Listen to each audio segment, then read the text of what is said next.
Welcome, friends, to this meditative self-inquiry meeting. And today we are going to explore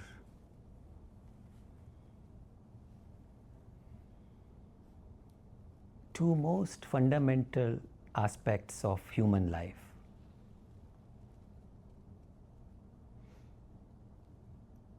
These are the two strongest energies or emotions in human consciousness, and they are desire and fear. So we are going to meditate upon these two forces in human consciousness. If we have to say that what is it that dominates human consciousness, these are the two energies, desire and fear. And as we explore it deeply, we may discover that they are deeply connected. But let us begin this exploration in a very gentle, slow way. As I have been sharing in my previous talks, Krishnamurti's teachings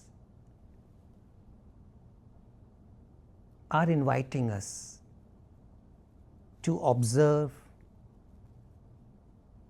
to look from a space of freedom. This is the central invitation from the teachings, to learn this art of observation. And the art of observation implies that we look at things as they are.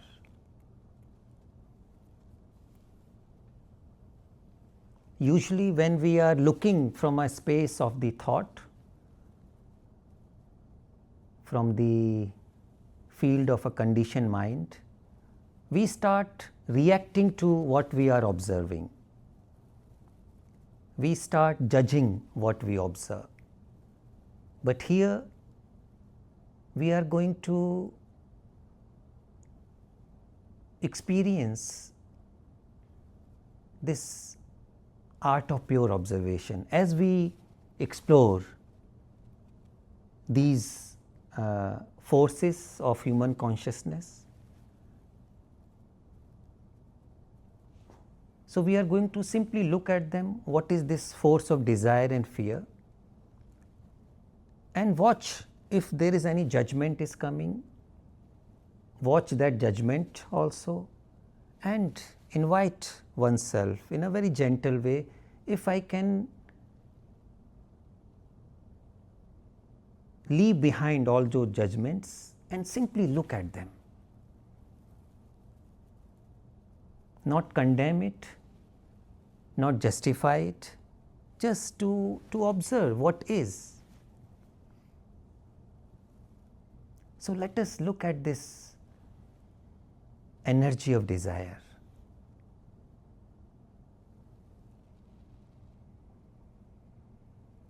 And it seems that this force of desire is the most dominant force in our life. The moment we wake up in the morning till we go into sleep, and even during the sleep through dreams, we can see the impact of this force. We may say that we are a living desire process.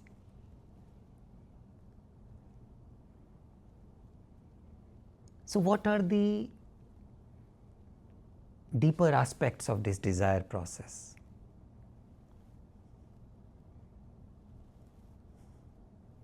There is one aspect which is purely physical, organic. We wake up, we feel thirsty, we drink water,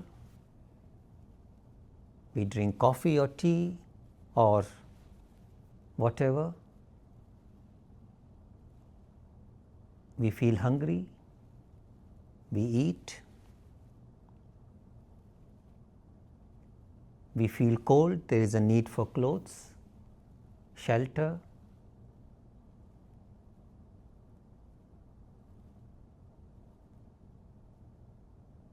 There is also the sexual energy in human, and so these are very basic, fundamental desires which are connected to our organic, physical existence. And there is nothing problematic about it. It's very basic, simple. But somehow human life or consciousness does not stop here. There are psychological desires. And where lies the whole complication? And those psychological desires are supported by thought process. So what could be those psychological desires? Once our most fundamental needs are fulfilled, we have this, or we may have this desire to be accepted by others. This is a very strong craving in us, that we feel this need to be accepted, to be acknowledged by the others, need to be belonging to something, a group, a nation, a culture, a religion.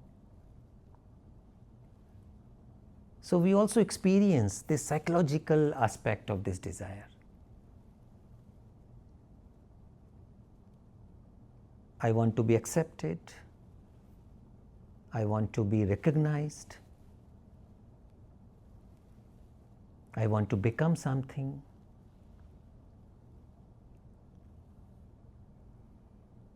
To be famous, for example, to have a status in society. So there is a need for more and more. And if we observe those desires, they may not be the essential need, but they are created by our conditioning. It can be cultural, societal, religious conditioning, which is never questioned.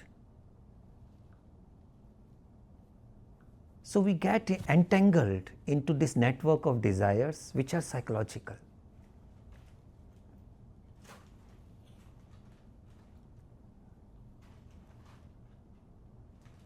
So what is the nature of this desire? One fundamental nature of this desire is that it is always in time,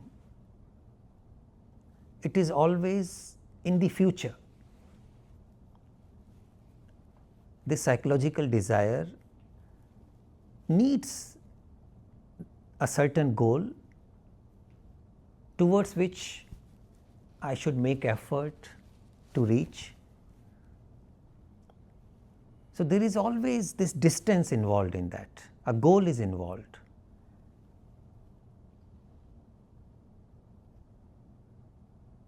Can we imagine any desire which has no goal, which has no motive in time? There can't be any desire without that time involved in it. So this is one aspect of desire, that there has to be this time element, that I have to make effort to reach there. I feel I am not happy now, if I do certain thing, then I will be happy.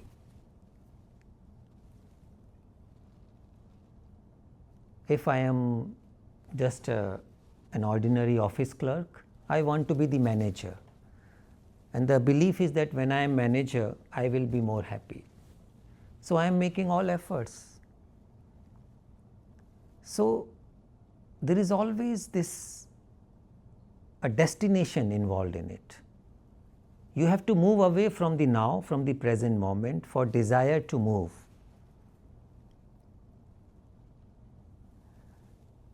And behind this desire, there is always a fear. So you can see the relationship of desire and fear, because in this desire to be fulfilled, there will always be a fear, because thought is saying that what if my desire is not fulfilled?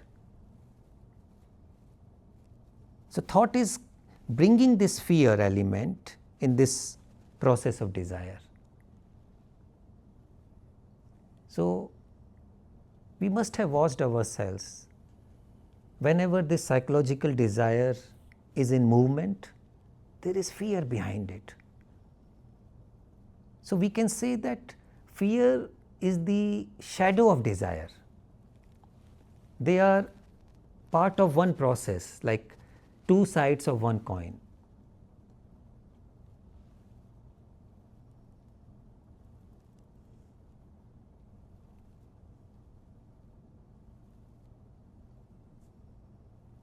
For fear to arise, there has to be a certain craving or desire. And we are not talking about biological fear. There can be an actual fear, a threat or danger, and body has the intelligence to act, seeing that danger. I would not call that even a fear. It's a healthy biological response. But I am talking about those fears which are continuous almost psychologically, because we are living with those desires or cravings which we have not looked at them closely, deeply.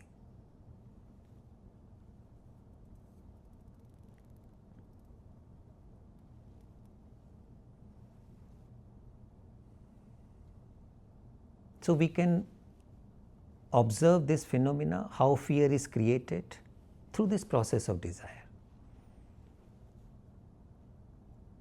And another aspect of desire is that desire is always aiming to be fulfilled, to be ended. This is the whole purpose of desire, to be fulfilled, right? So I have a certain goal, and the intention of the desire is to achieve that goal and therefore end itself.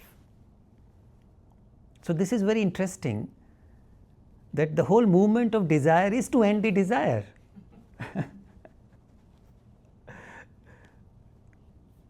That's why it is moving to be fulfilled, so that it can be satisfied.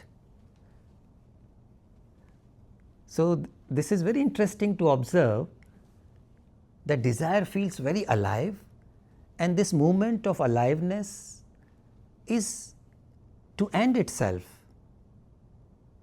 But what happens in our life? Once one desire is fulfilled, then another, the mind projects another goal to be fulfilled, and then again this whole movement starts to end itself. So there is something paradoxical here in this whole process of desire. And as I said, just let us look at it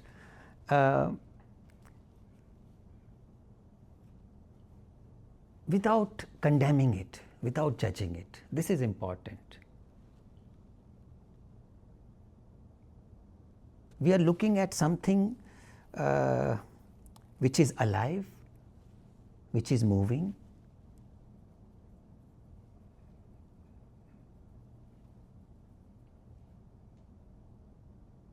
Now I will raise a few questions. Is there a desire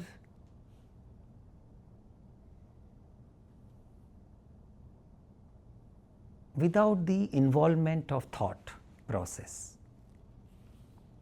Usually our desires are entangled with thought process. This is how they become psychological. A pure desire, a pure biological desire which has no thought element in it, it is the force of life. There is no problem about it. You are hungry, you cook your food or you find out your food and you eat it, right? It's very simple. But psychological desires, can they move or arise without the involvement of thought process?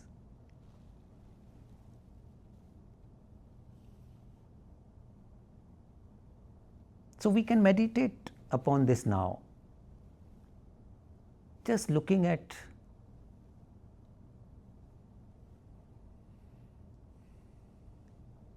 this movement of desire now, you can take up any desire in your life just as an experiment, and also a fear, and you will see the connection, how thought is bringing fear and desire together.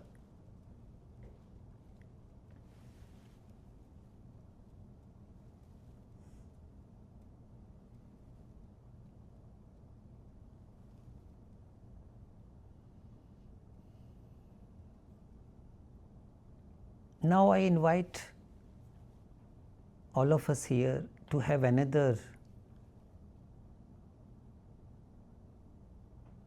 experiment by dropping this question. And the question is, who am I in this very moment? If there is no desire, if there is no story of the thought or the mind, just ask yourself, just for a moment, for a second, can I drop all my desires, all my stories, all my goals, all my expectations? Then what am I?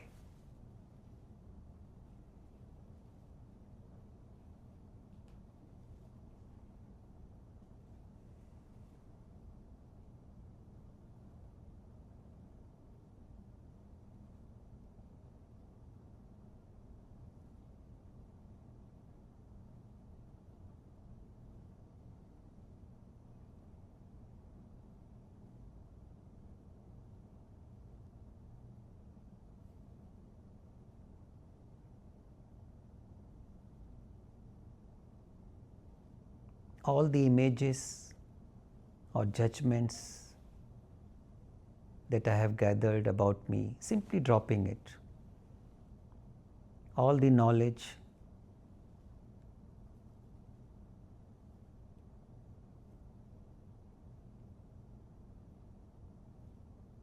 dropping means not holding on to it. So just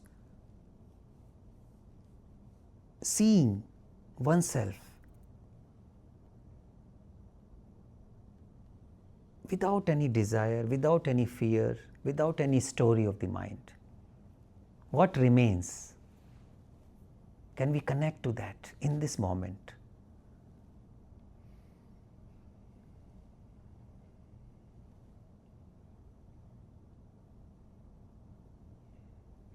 There is nothing to expect, nothing to achieve, simply being.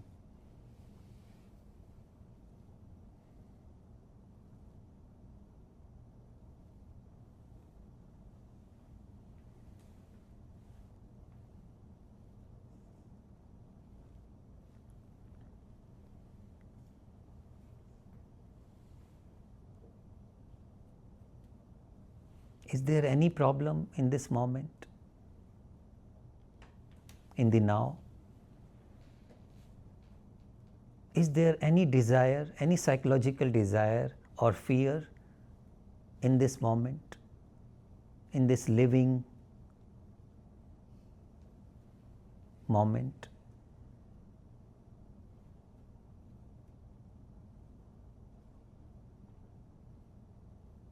Because for desire and fear to arise, there has to be a moving away from what is, from the now. If I don't move away, it's not possible to experience this psychological desire and fear.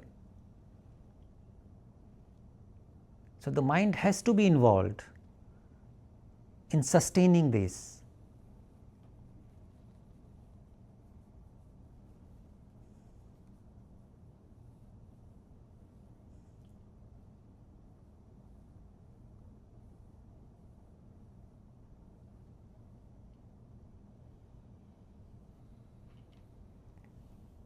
And if we look at the whole purpose of desire, any desire, broadly, essentially there are two purposes. One is to find happiness, or you may call it pleasure, and security. So search for happiness and security. We may say they are one. So this is the whole intention of any psychological desire, or even physical, biological desire. And of course, avoidance of pain or suffering.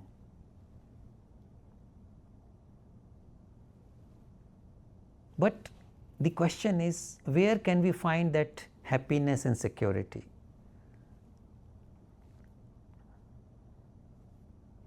Can we find it tomorrow or in future? Or this happiness or security can only be discovered when there is no search, when we are fully now.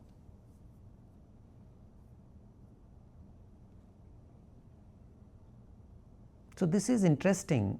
The more we search for security and happiness, the more we move away from it. Do we see this relationship? The more we search, the more we move away from it.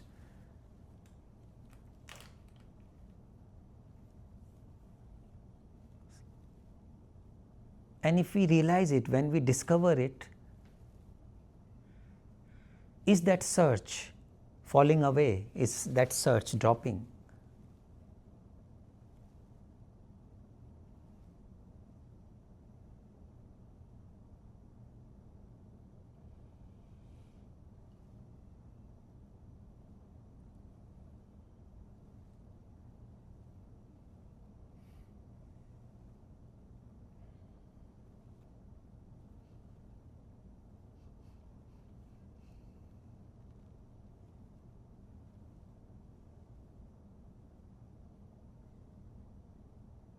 So who are we in this moment? What is happening inside us? Can we simply look at it, experience it?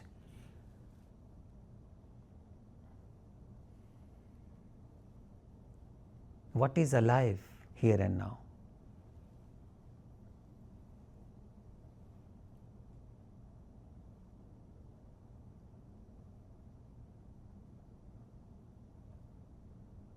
Am I searching for something? A special experience?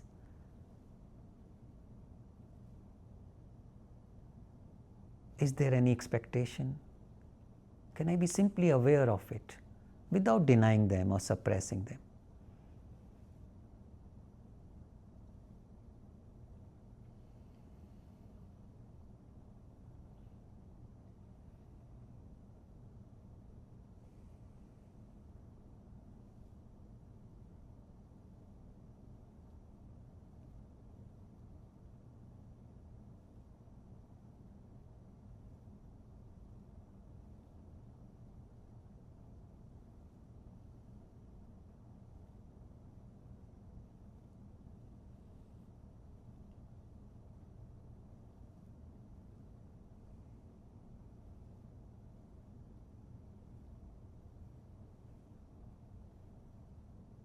And it is important that when we observe this energy of desire, because if thought is involved, it will try to control it.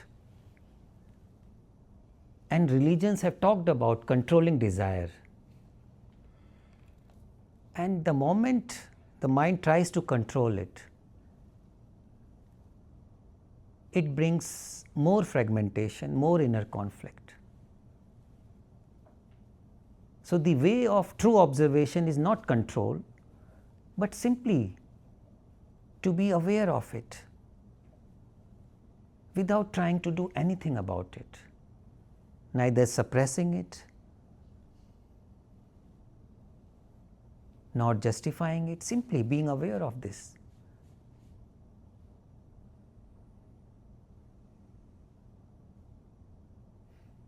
Then that pure energy of desire can flower inside us,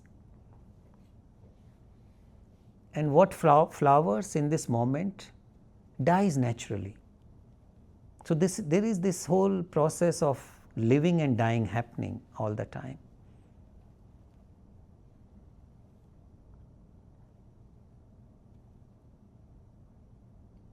So, in this pure observation, there is no controller, there is no observer, there is no thinker, just there is this movement of energy.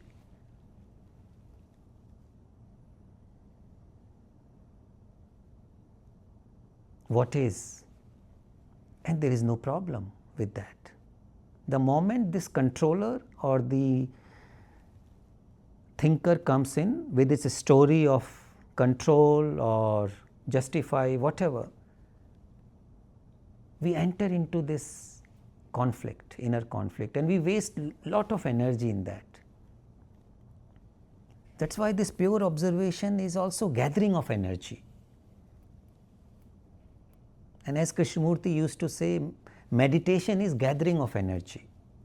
So, we are not wasting energy in trying to control, in effort. So, this pure presence or pure observation is energy.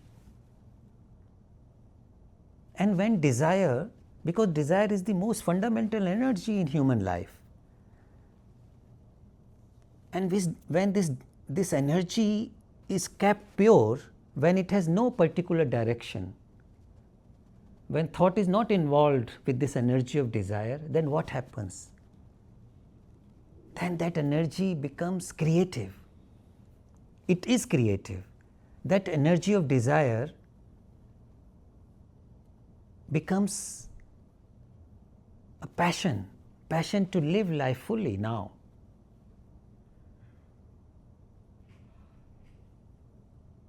Passion to discover who we are essentially. So, then that force of desire can be applied in self-discovery, because that is a flame, a fire that makes life possible. So, we are that.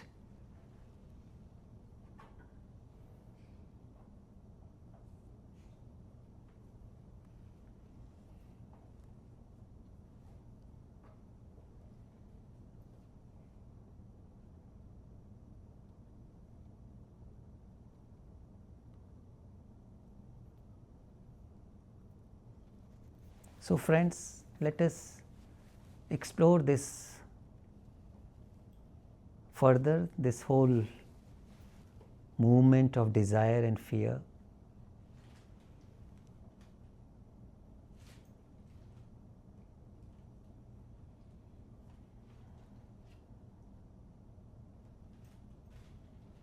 And see if we can have an insight into it here and now.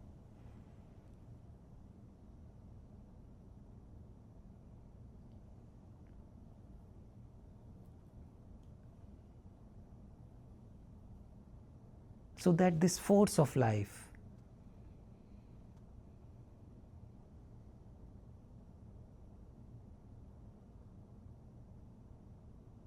can manifest in creativity, in a creative living, a meditative living. Yeah, thank you.